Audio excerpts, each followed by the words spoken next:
While much of what we've heard about seniors during the COVID-19 crisis has centered on the terrible toll in long-term care homes, that's not the whole picture.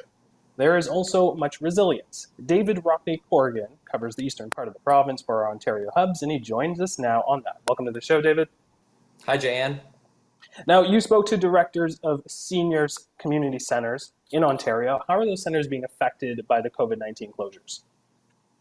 Sure. So most of them have been closed basically since mid-March. So it's had a huge impact.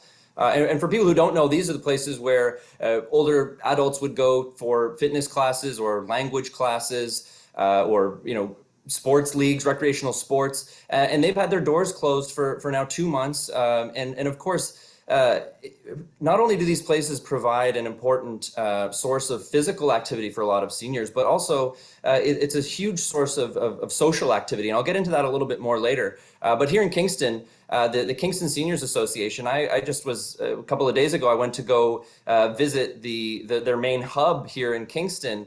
And the parking lot was empty, of course. The doors were closed. I looked in and I could see the woodworking shop. Looked as though it was in the middle of a class when it was, when people were, the doors were closed. But things are really quiet, and what they're trying to do is find ways to adapt and bring some of these courses, these programs online. So on Zoom, you can do perhaps an Arabic language course, which they're doing here in Kingston. But the woodworking course, for example, has been canceled. Now, David, the Good Companion Senior Centre in Ottawa is trying something else. Tell us about Senior Centre Without Walls.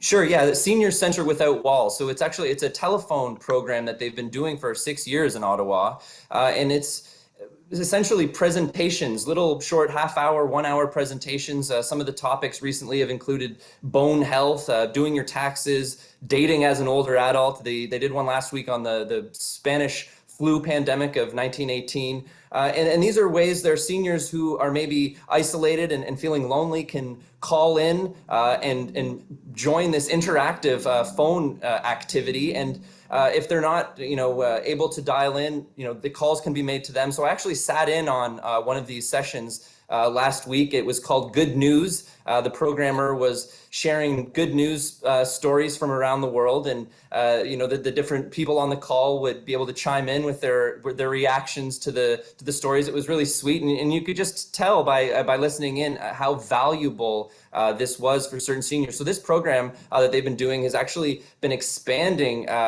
very rapidly over the last couple of months. It's now being offered at 35 different senior centers across the province, with some help from the Ministry of Seniors and Accessibility and United Way and the OACAO, which is the Ontario Adult Centre Association of Ontario. So that's been really ramping up, and 75 different centers are training people, and 35 have opened up or have opened this program up as of last week. Now, for your latest article for TBO.org, of course, you spoke to some of those members who would be using these centers normally and be taking part in this program. I want to take a look at what one gentleman you spoke to had to say. Let's roll that clip. Hi, my name is Barry. I'm 68 years old, and I live in Kingston. Normally, I'd be playing pickleball at the senior center. What do I miss the most? I miss my friends, the laughter we have when playing, and staying afterwards for coffee or lunch. Now, he looks like an active gentleman there. Tell me, you obviously got a chance to talk to Barry a little bit more for your article at TV.org. Tell us about some of the other changes to his routine that he's experienced. Sure, yeah, and actually, full disclosure, I'm a pickleball player myself, so I've got my pickleball racket at the ready. It's changed their routines immensely. They rely on this place for their physical activity. A couple of times a week, they're taking classes, they're playing pickleball. So they're trying to recreate some of the classes at home. They're lucky, Barry and his wife have got a personal trainer, so they're able to get some of a personal sort of touch through Zoom with some fitness. I actually spoke to Barry's mother-in-law, 92-year-old Marjorie, who's also in Kingston, and she's been a member of the Seniors Association for almost 30 years. She would be there regularly about 4 times a week for exercise classes and just socializing, visiting friends for lunch. And she found that when it first shut down, that she wasn't necessarily getting the physical activity that she needed. And so her joints, she's got arthritis, her joints were seizing up. So she's actually started to work some exercise back into her routine. Luckily, one of her fitness instructors at the senior center is doing a TV version of the workout a couple of times a week. So she's tuning into to her TV from her living room to work out now a couple times a week. Now, what are public health officials saying about the importance of older adults and community centers?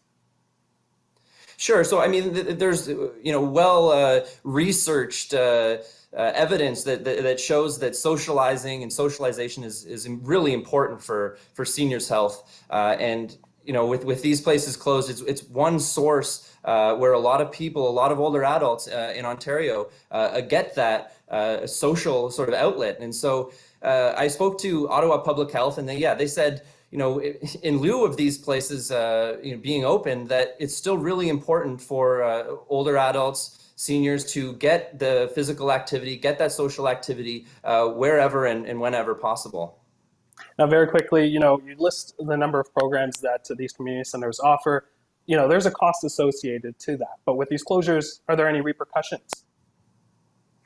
Absolutely. These are nonprofits, these are charities, and they run on volunteers and fundraisers, and they've had to cancel a lot of fundraising events over the next coming months right across the province, and it's hurting bottom lines already. The executive director of the Seniors Association here, Don Amos, he says that their revenues came to a screeching halt on March 17th. So it's had an impact, but they're hopeful. They've got a really strong membership base and volunteers and members that really want to be there. So it's a matter of time before they open, but when they do, there'll be a lot of happy older adults around the province.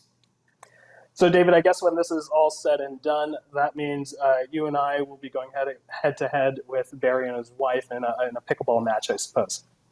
Oh, absolutely. You're on, Jan. All right. Well, David, it's always a pleasure. You always bring important stories from Eastern Ontario. That's David Rockne Corrigan, our Ontario Hubs journalist covering Eastern Ontario. Thanks again. Thank you.